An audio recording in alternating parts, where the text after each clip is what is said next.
Kaihu. Yes, the kibosh. Hangout is live. I don't know why I always say that. It's weird. All right, let's get started, shall we?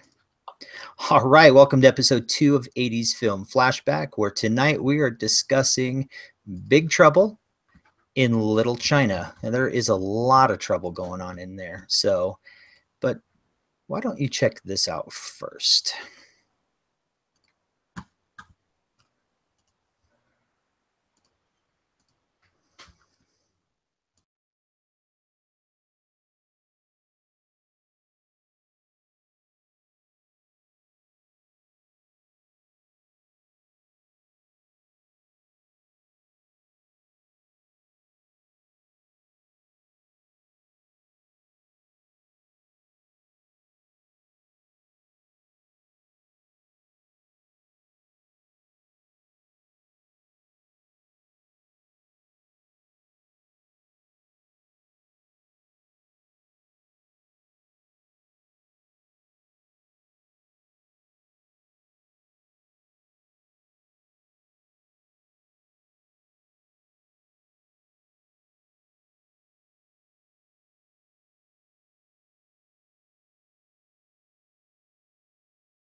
Oh, he can save me.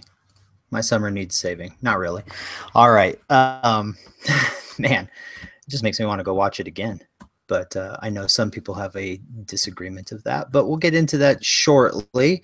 The synopsis of this film basically Jack Burton arrives in Chinatown, San Francisco, and goes to the airport with his Chinese friend, Wang Chi, to welcome the green-eyed fiancée, I think it's Miao Yin, I can't remember, who is arriving from China. However, she's kidnapped on her arrival by the Chinese street gang, and Jack and Wang chase the group.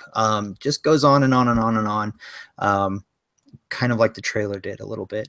Production notes, was released on July 2nd, 1986, with a rating of PG-13, directed by John Carpenter. Screenplay by Gary Goldman and David Z. Weinstein, with a budget of $25 million and only made $11 million domestically. It stars, yeah, exactly. Imagine that. It stars Kurt Russell, Kim Cattrall, and James Hong. And I'm telling you, James Hong is probably one of my favorites. Oh, yeah. I can't do his voice, but man, he's fantastic. So, okay, let's start with Hannah. Hannah. And I'm starting with you because we're going to go down here, because when Chad and I talk, we'll be up here. Okay. What did you think?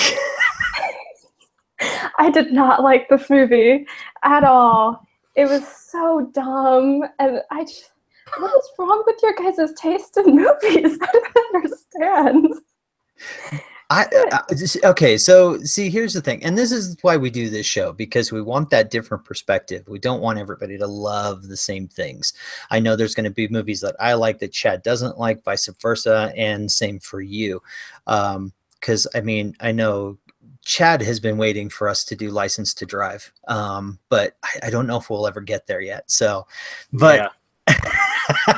As far as this movie, I mean, we had some texting going on, and I think Chad said it right, is that this is just in fun.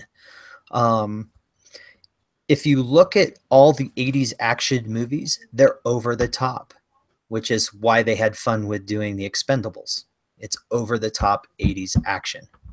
Would you agree? Absolutely. I mean, I think here's the problem I had with that was I was ready for this. I was so excited because it was supposed to be campy and funny, and I was bored out of my mind. I didn't think it was very funny. The plot was completely repetitive, and I just couldn't get into it. And so I was sitting there thinking, this was supposed to be like this awesome sci-fi action kind of campy fun movie, and it was not any of those things. It was a drag.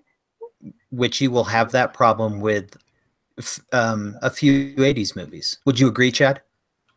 I think she will, but I think with what we have on the schedule currently, I think the next 2 or 3 she will be on board with.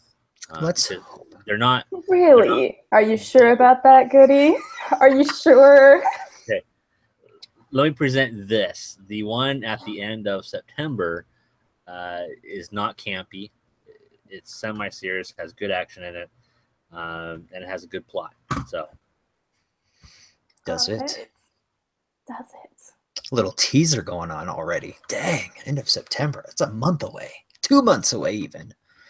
All right. So, okay, it is cheesy. It is, but it's, and here's part of the problem. And you know, there's a few notes in our trivia aspect, but part of the problem is because there was, like there always is, there's conflict between writers, directors, and studios. Mm-hmm.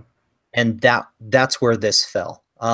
Kurt Russell has done many movies with John Carpenter. One of those, another one we'll be watching is Escape from New York, which is one that he did. He also had done The Thing for John Carpenter. Yeah, The Thing. You know, that thing. Yeah, The Thing he did. John Carpenter has a certain style. No idea what we're talking about. No, that's another one. As soon as it comes out, we'll be watching. Trust me. John Carpenter has a certain style. Not everybody likes his style. He can be over the top. He likes to do his own music, which sometimes can be good. Sometimes it can be bad. You know, you either love him or you hate him. I don't know many people that are in between. Correct. Yeah. But I mean, you got James Hong. I mean, come on. This guy's a legend.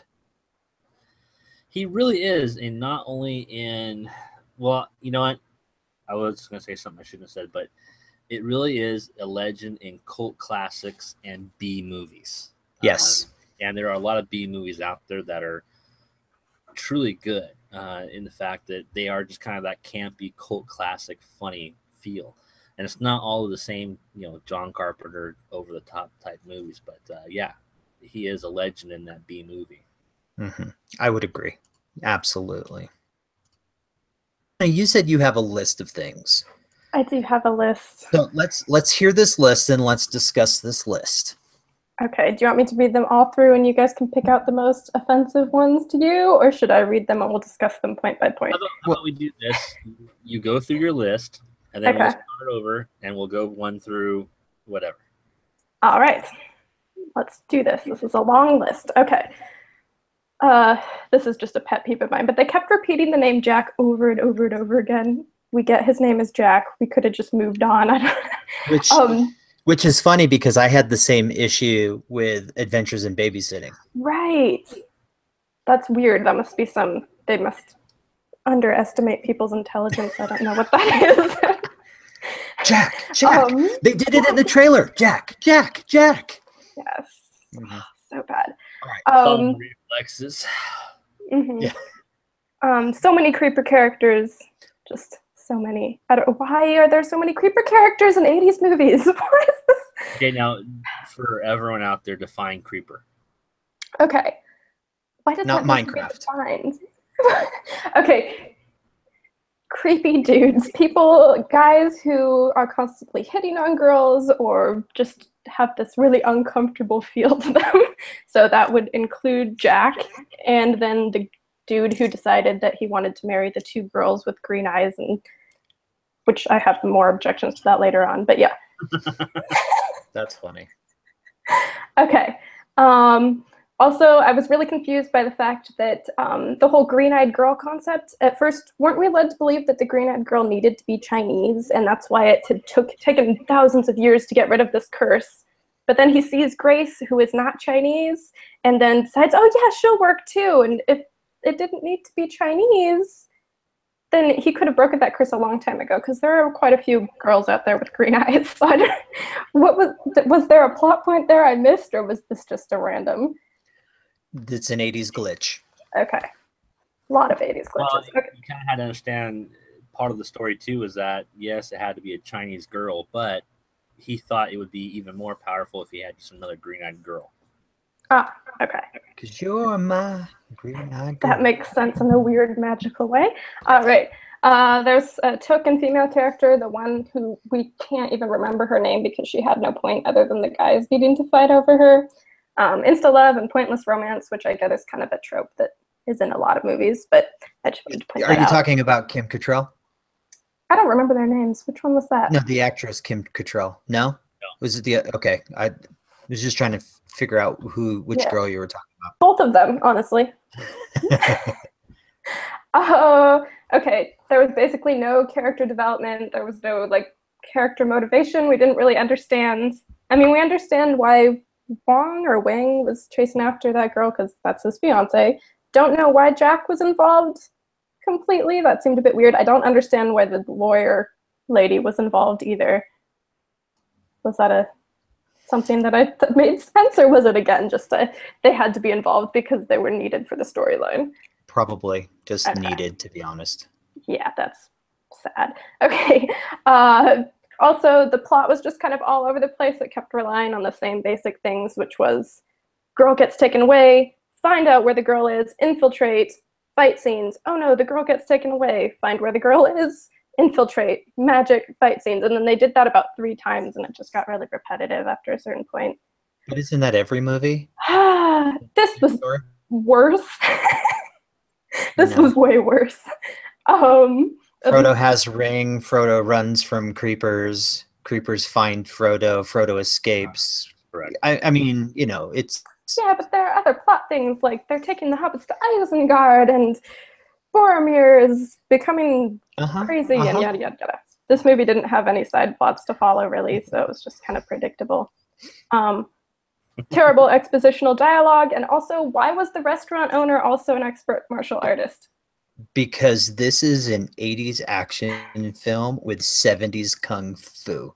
Mm-hmm. So everybody I mean, it's a stereotype. This is the 80s. We stereotype everybody. Everybody knows kung fu. You know, Bruce Lee's the man, and just everybody wants to be Bruce Lee, so they put it in the films.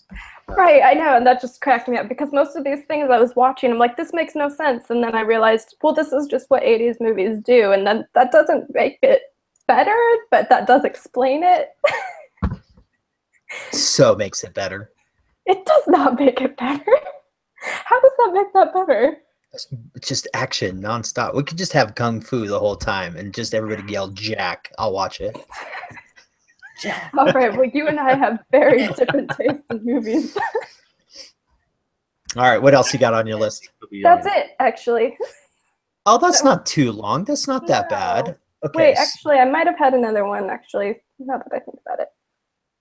Oh, yeah, the lawyer and the maitre d' the journalist and the maitre d' had, no purpose in the story. They're probably friends of the director, producer, whatever. Hey, yeah, let's just get that guy in there. Yeah, exactly. So everything just felt kind of pell-mell thrown together. It didn't make a lot of sense, and yeah. And you're going to have that problem with several movies. I mean, regardless of the age. Unfortunately, you didn't like this, but if we dive into some of this trivia, it may explain some of the stuff too. Some of the trivia that I was able to dig up is that during Kurt Russell confessed on the DVD commentary that he was afraid of starring in this movie because he had made a string of movies that flopped at the box office. Once again, this movie kind of flopped. When he asked John Carpenter about it, he told Kurt that it didn't matter to him. He just wanted to make the movie with him, which I thought was kind of cool. It's like there's that relationship between actor and director, which you see nowadays because there's many directors that want to work with the same people in different films, kind of like Bane in a Plane for Dunkirk.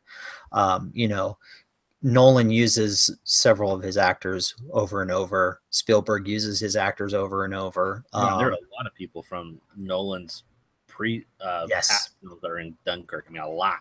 Yes, which I know you've seen it. I want to go see it. Let's see. Another one, John Carpenter and Kurt Russell explained on the audio commentary that the test screening was so overwhelmingly positive that both of them expected a big hit. However, and here's what we were talking about before, 20th Century Fox put little to no promoting the movie. So that's part of the reason it's a flop. Okay. It ended up being a box office bomb, as we see, with only making 11 million. And in addition, the film was released in the midst of the hype for Aliens. All right. The second film for the Alien franchise, which was released 16 days after. However, it went on to, of course, cult hit, and Chad and I will agree that it is a cult film. And Carpenter and Russell explained that the reason the studio did little to promote the film is because they simply didn't know how to promote it.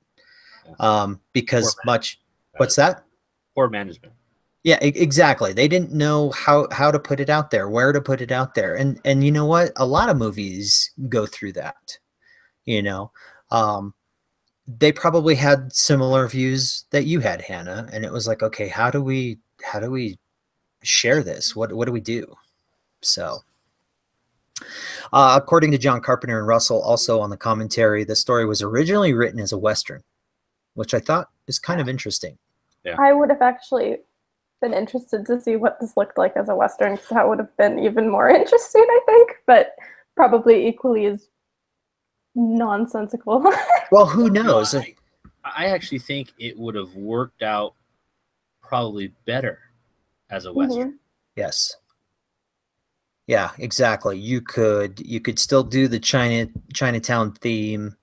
You could have it, that these are the immigrants that are working on the railroad, blah, blah, blah, all that stuff. And of course, you have Pork Chop Express is his horse's name, not the truck's name, which I think would be fantastic. And that gets stolen instead of his truck, and, so on and so forth. Let's see here. Kurt Russell turned down the lead role, actually, as Connor McLeod. Can you imagine that Kurt Russell would have been the Highlander? No. Exactly. So I'm glad he turned that down in order to do this film. Connor McLeod? Yes, of the Clan McLeod. Hannah, Highlander? Nope. Oh my gosh. Well, there can only be one, and apparently it's not you. So, Jackie Chan. Jackie Chan was John Carpenter's first choice to play Wang. Which I think they did a better decision not using him. Yeah, I think so too.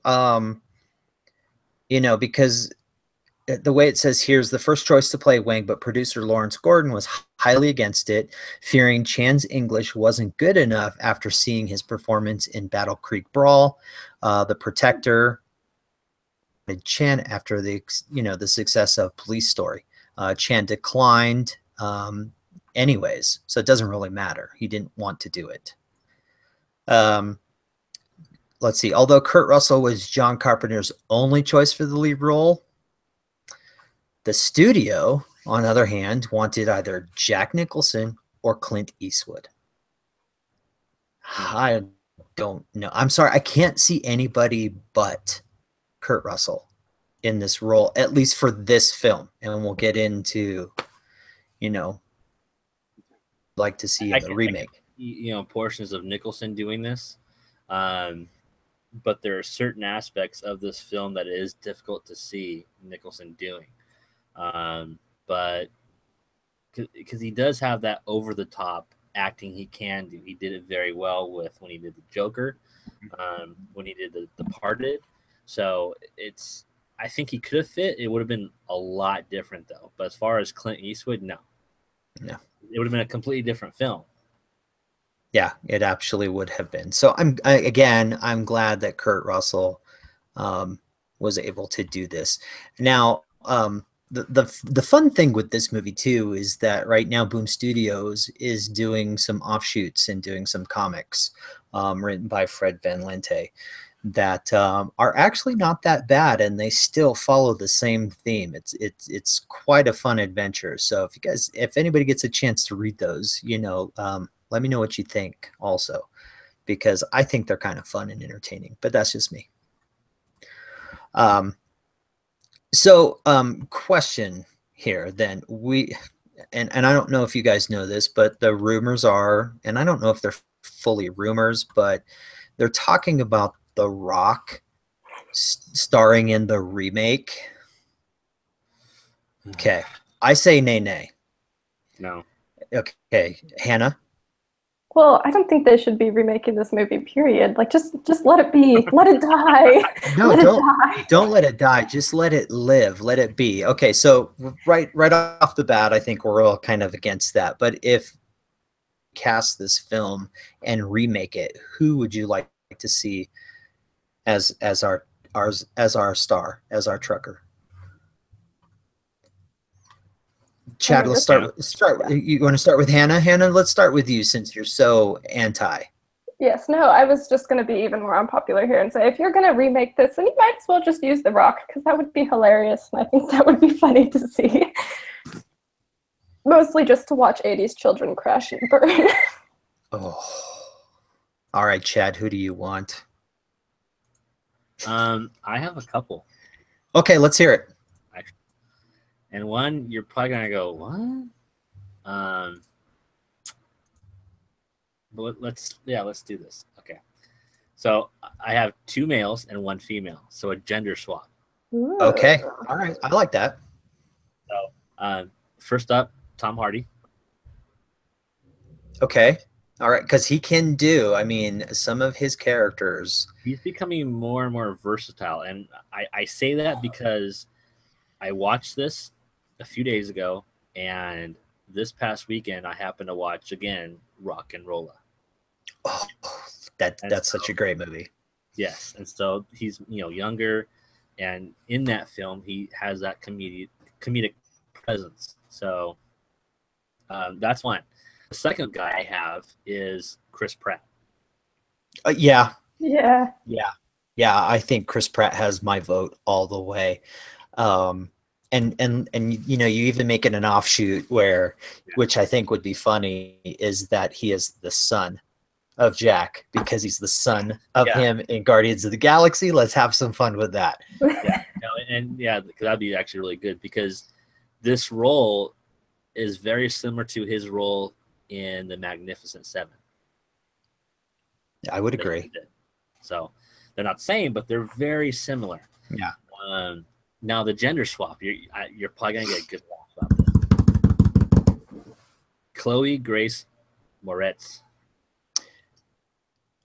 Okay, the name's escaping me, but I think I can picture her. Give me what she's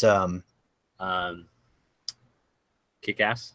Oh yeah. Well, she's stepped away from acting right now to explore and try and figure out what she wants to do with her life. But yes, what, 1, 2, 3, 4, 5, 6 things in pre-production. Yes. Actually, is one of those still Little Mermaid or no? No. Okay. I think, if I remember correctly, she turned that one down. But Red Shoes and the Seven Dwarfs. She plays Snow White. She's a voice. That's it. Oh, so it's gonna be a cartoon. So interesting. I kind of like that. I do like her. I'd like to see more of her, which eventually we will. But I don't know. The Rock is starring in this remake. I'm with you. I'd rather have Chris Pratt, and then let's make it a Western. Yeah. Yeah. You know, see, now Hannah's on board. Yeah, let's I do am. this. Look, I think Chris Pratt could save this, but I don't know. That would take a lot of work. The humor would come off really good. So, you know, I'm sorry that you didn't like this as much as we thought you would like it. Maybe we hyped it up too much. Yeah, I think we did. When we just like, you're gonna love it. Oh, it's gonna be great, and then you're just like, you guys are idiots. Well, yeah, well, I've heard a lot of good things about this from just other people besides you. So now I just think that I cannot trust anybody's opinion in movies now. Including your own. No, I have good taste in movies.